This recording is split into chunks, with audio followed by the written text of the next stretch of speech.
Breakthrough, the life and death of one of America's most mysterious trees. I'm Steve Belair, welcome to Breakthroughs. A symbol of life, an ancient sundial, or just firewood, tree ring scientists trace the origins of a tree log unearthed almost a century ago. A majestic ponderosa pine, standing tall in what was widely thought to have been the center of the world for the ancestral Puebloan people, may have more mundane origins than previously believed, according to research led by tree ring experts at the University of Arizona.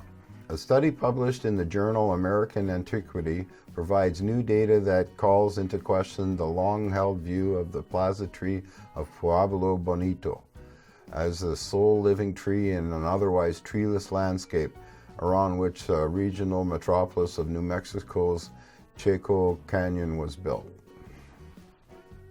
Combining various lines of evidence, the study is the first to apply a technique called dendroprovenance to a sample of the plaza tree that uses tree ring growth patterns to trace the tree's origin.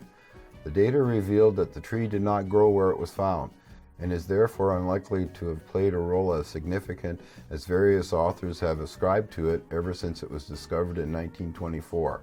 According to the study's first author, Christopher Guterman, who is an assistant research scientist at the University of Arizona's Laboratory of Tree Ring Research, the tree goes back all the way to the birth of the tree ring science, a supposedly living tree growing in downtown Chaco during the height of its occupancy, which would make it the only tree of its kind that we know of in southwestern archaeology.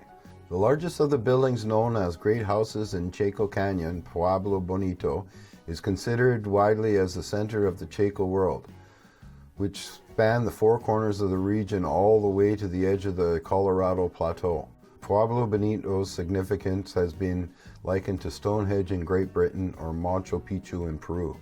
According to the National Park Service, the cultural thriving of Chacoan people began in the 800s and lasted more than 300 years. During that time, the occupants constructed massive stone buildings or great houses consisting of multiple stories that accommodated hundreds of rooms. By 1050, Chaco had become the ceremonial, administrative, and economic center of the San Juan Basin and is thought to have served as a major hub connecting trading routes. Pueblo descendants considered Chaco a special gathering place where people shared ceremonies, traditions, and knowledge. During a 1924 dig at Pueblo Bonito, archaeologists of the National Geographic Society excavated a 20-foot-long pine log in the west courtyard of the monumental Great House. The discovery itself was a sensation, Guterman said. The likelihood of finding such a tree after lying undisturbed for 800 plus years seems unbelievable, but we know that is what happened because tree rings don't lie, he said. The tree was reportedly found just beneath the present-day soil surface, lying on the last utilized pavement. Its great snake-like roots precluded the possibility of it ever having been moved, according to the description of expedition leader Neil Judd of the Smithsonian Institution.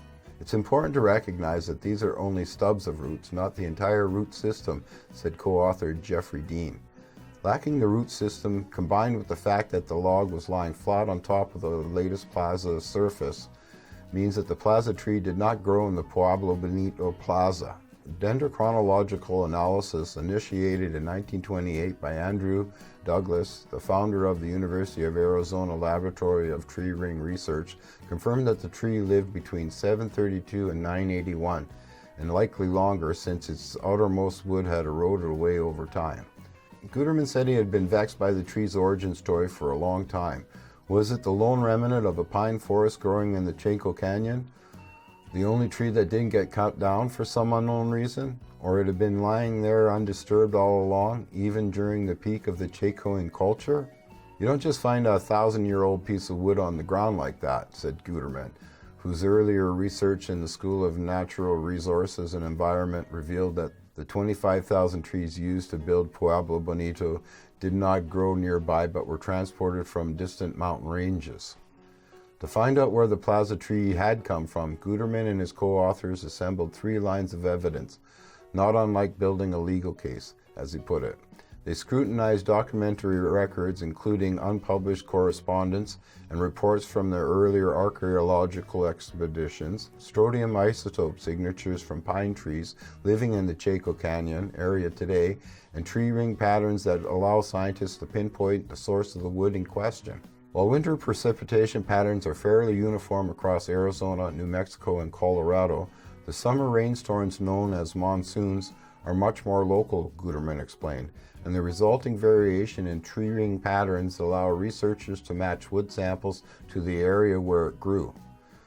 We have this incredible database of 100 plus years of tree ring science, said Guterman, who has dated hundreds of trees. Trees from the San Juan Mountains, the Jeremy's Mountains, or the Chusca Mountains, they all have their own kind of flavor and their own peculiar signature. Based on the combined analysis of the available evidence, Guterman and his co-authors concluded that the plaza tree of Pueblo Bonito did not grow in Pueblo Bonito or Chaco Canyon. Instead, it was most likely hauled in from the Chusca mountain range 50 miles west of Chaco Canyon, probably along with many other ponderosa pine beams used in construction. The tree lived in the Chusca Mountains for more than 250 years. We'll never know exactly when it died because the outer sapwood rings were lost to decay, the authors wrote, but we estimate that it was living until the early 1100s. Following its death, either by natural causes or cutting, it was transported to Pueblo Bonito in the 12th century, where it was either abandoned or employed for some purpose, possibly as a standing pole. It could have been toppled or left standing to eventually collapse onto the plaza. Finally, it was buried by wind-blown sand over the centuries. Okay, wow. I'll leave a link in the description to the full article, and as usual, please like, share, subscribe, and take care.